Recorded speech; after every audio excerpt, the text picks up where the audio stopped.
মসজিদের ভিতরে চেয়ারম্যানের অভাব না, হ্যাঁ না বুট লাগে না তো এমনি চেয়ারম্যান।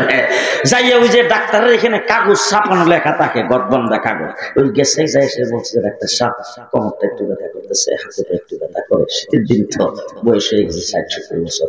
তো যাই এসে বলছে, বলার পরে জন মানুষও অনেকে 40-50 বছর বয়স হচ্ছে এরকম। যাওয়ার পরে ডাক্তার তো ওষুধ করে দিছে, দিয়ে ওই কাগজ একটা সাথে ধরাই দিছে, সার্টিফিকেট হয়ে গেছে। আইসা বাস মসজিদে একটা চেয়ার হাতে হয়ে গেছে, ব্যাগ লইয়া বাজার করতে যায়, 10-12 কেজি লইয়া 3 তলার উপরে উঠে যায়।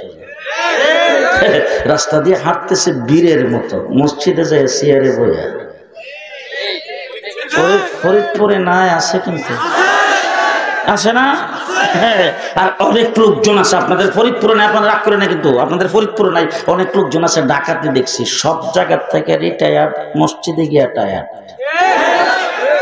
ফরিদপুরে নাই আছে, কিন্তু অনেক জায়গায় অফিস আদালত সব জায়গার থেকে রিটায়ার্ড, মসজিদে যায় টায়ার্ড। এতদিন তোলা রাশি দিয়া বালি সালান দিয়া তারা মসজিদে পাওয়া যায় নাই, এখন যখন রিটায়ার করছে এখন মাতবরির খায়েশ, মসজিদে যায় ইমামের মুয়াজ্জিনের বিরুদ্ধে মাতবরি করে। ফরিদপুরে নাই আছে, কিন্তু অনেক জায়গায় আছে না?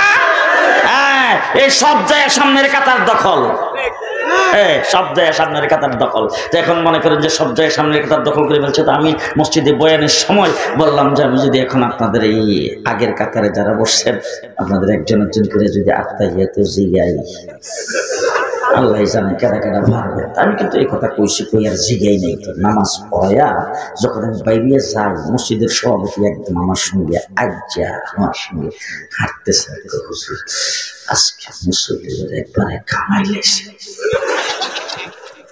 আমি তারা জিজ্ঞেস করলাম কি কম সভাপতি সাহেব, আপনি কিভাবে মুসল্লিদের কামাইলাম? বলি, ইয়া আল্লাহ হুজুর, যেইভাবে আপনি আঙ্গুল দিয়ে ইশারাটা কইছিলেন যে আগের কাতারের তাদেরকে যদি আত্মাহিয়াত জিগায়, যদি জিগায় লাইতেন তাইলে আল্লাহ জানে কয়জনে পারত।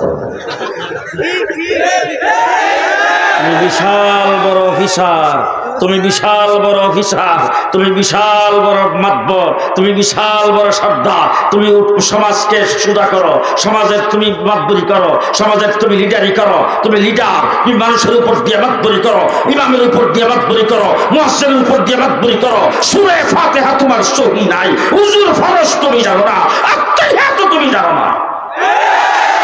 এরকম লোক আপনাদের ফরিদপুরে নাই, কিন্তু আছে না? আছে। আর আমাদের দেশে দিচ্ছে মাশাআল্লাহ এক একজন বড় বড় লোক যে মারা যায়, মারা যাওয়ার পরে এদের জানাজার যে দৃশ্য নামাজের মধ্যে দেখা হয়েছে।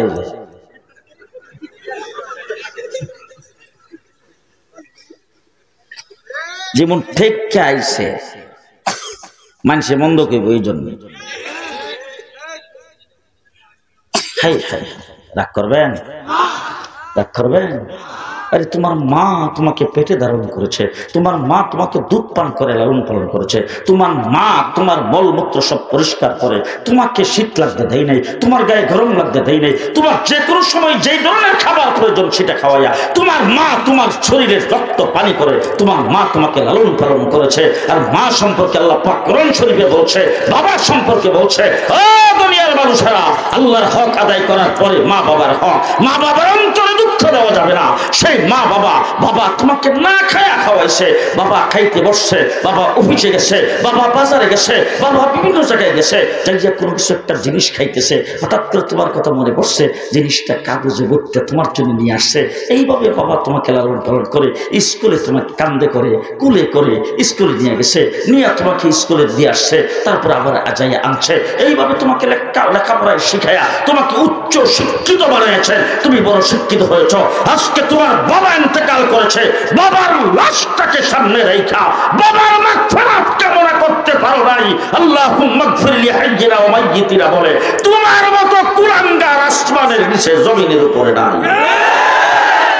সবচাইতে বড় কুলাঙ্গার, তুমি সবচাইতে বড় কুসন্তান। মুসলমানেরা কোথায় যাচ্ছি আমরা? এই সমস্ত কিছু শিক্ষা করা মুসলমানদের জন্য ফরজ। সেই ফরজ শিক্ষাটা আমার দেশের স্কুল কলেজ ইউনিভার্সিটিতে দেওয়া হয়।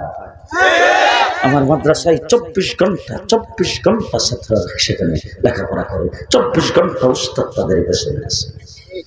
24 ঘন্টা খাটনি দেয়, 24 ঘন্টা, 24 ঘন্টা।